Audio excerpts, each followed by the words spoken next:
Hey, greetings everyone, and welcome back to this episode, episode 50 of Plan B Success.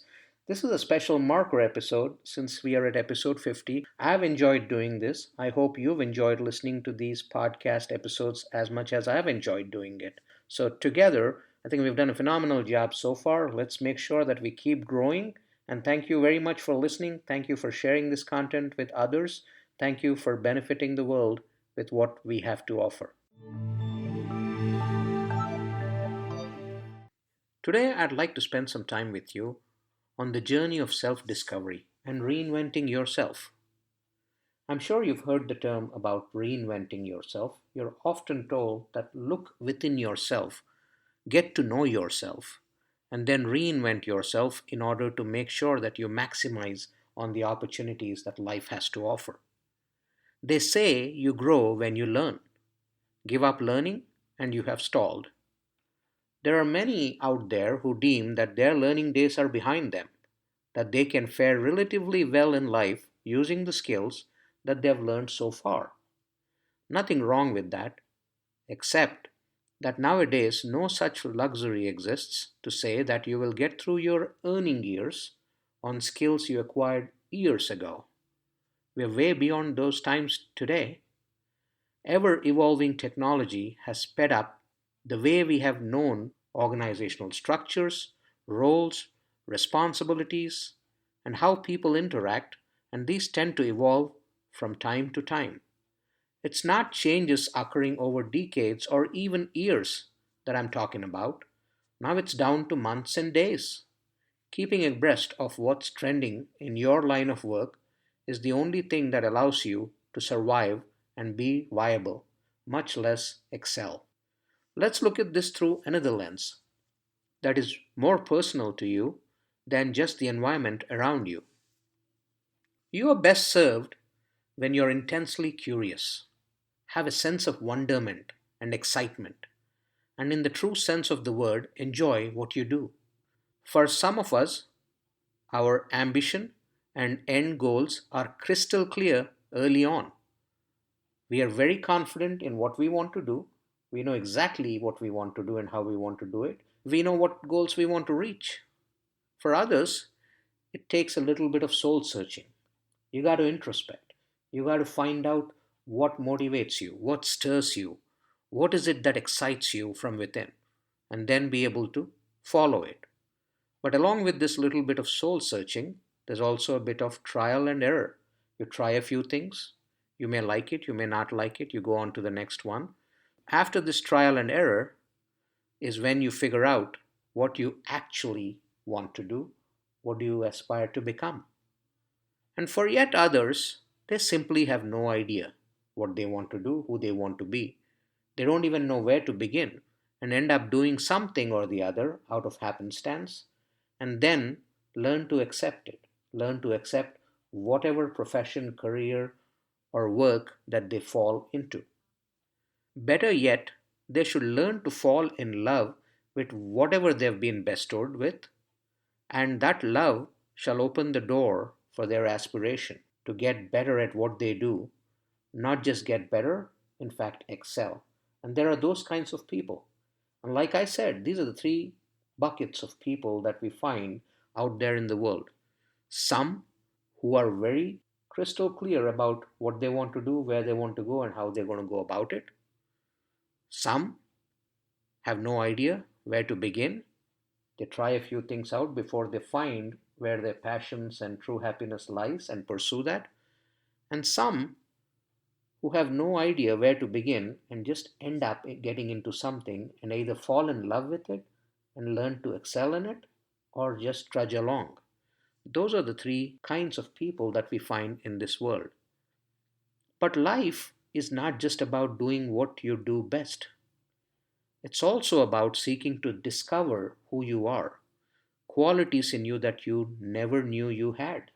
One of the things that I believe is as a person, you play so many roles in your life. In the house, out on the street, in the office, there are different roles that you play of a parent, of a husband, of a wife, of a child, of a employer, of an employee, of a boss, so many different things that you do. As a result, We end up having all these different masks that we have to use at different points in time. And it gets tiring after a certain point, where the mask that you wear to work versus the mask that you wear to somewhere else versus your actual face, they're all different things. And it's important to find alignment within yourself for who you authentically are.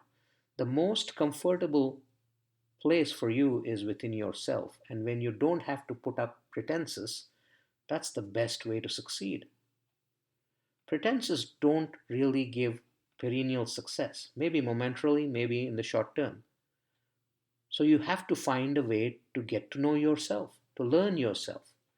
If there are people out there that are complaining of loneliness, of not having enough friends, of not really having a true friend that they can rely on, of not being able to have heart to heart conversations, mental health issues, behavioral health issues, where do you think they come from? They come from people having all these different layers that they put on themselves, that the true person, as they are and who they are, is buried somewhere underneath. Plus, they have built all these walls around them, and these walls, when they go and talk to other people or meet other people or interact with other people in personal or professional settings, it's not a person meeting a person, it's a wall meeting a wall. And when two walls meet, what happens? It'll create a noise, but there will not be a true interaction. So, as a person, you have to learn to peel away those layers that you have on yourself to reveal the real you, who you are as a person, who you are comfortable being, what your aspirations are, what your likes are, what your dislikes are, what makes you happy, what makes you unhappy. All of that has to be crystal clear at the soul level. All of that has to be crystal clear to you, and you need to be comfortable in your own skin. The walls need to fall away so that you can portray yourself the way you are. I know it sounds difficult in certain situations, whether at work or whether in some other scenario where you're interacting with external parties, but you have to learn to get there and let your true personality reflect. Because whether you doubt it as to whether your true personality is going to make things happen for you or not, let me assure you it will. When you are true to yourself and you reflect your true personality, you are at your most glowing best, your most confident best. So that whether you think you're beautiful or not, inside and out, you will come across as beautiful. Others will accept you for who you are, and that's how you can make sure that you increase your sphere of influence. And when your sphere of influence increases, it has an impact on other people. Your confidence will have an impact on other people, and things will fall in line to benefit you. And you will be benefiting others in the same way. So it's important to peel those layers away, to break those walls in order to be who you truly are. And like I said, life is not about doing what you do best, it's about seeking to discover who you are, the qualities in you that you knew or that you never knew actually that you had. You could have known you had some qualities, but you never let them out, or you would be surprised at the qualities that you find in yourself when you reveal your true self to the world as well as to you. On your journey to discover the best in you at what you do, you tend to discover a lot more about you. Pursue what you learn about yourself, and that will lead to greater opportunities, and more than that, a sense of fulfillment and pride for what you are and who you are and what you can achieve. And these qualities, when revealed, will help open a plethora of opportunities for you to pursue which you had never imagined were available or possible to you. And in fact, you're absolutely capable of their pursuit and achievement, and you will see that for yourself. That, my friends, is reinventing yourself. I would like you to check out my website, rajivmudumba.com. There are two programs that I have there which are exactly about what I just talked about. One of them is called the Plan B Success Reveal. The Plan B Success Reveal program is just this, it'll help you to peel those layers off of you, to break those walls, and reveal the true you to you. It'll introduce you to a more confident you. It'll make sure that you are introduced to yourself, your skills, your expertise, and it'll show ways and means of you leveraging your true personality, your true persona to benefit those around you and yourself in ways you never imagined possible. So do check that out. And then the other one is Plan B Success Blueprint. I would ask and recommend that people do the first course, Plan B Success Reveal, first, so that they get comfortable with who they are before they do Plan B Success Blueprint, which is a higher level course which will help you crystallize your skills and expertise, your passions, and hand you a blueprint to strategically achieve your objectives around your passions, around your life, including everything, including processes, including things that you need to do, including technologies and tools that you can use in order to succeed in what you aspire and set out to do in order to satisfy yourself, your true self. Hope you take a look at that. Hope you take advantage of that. Thank you very much.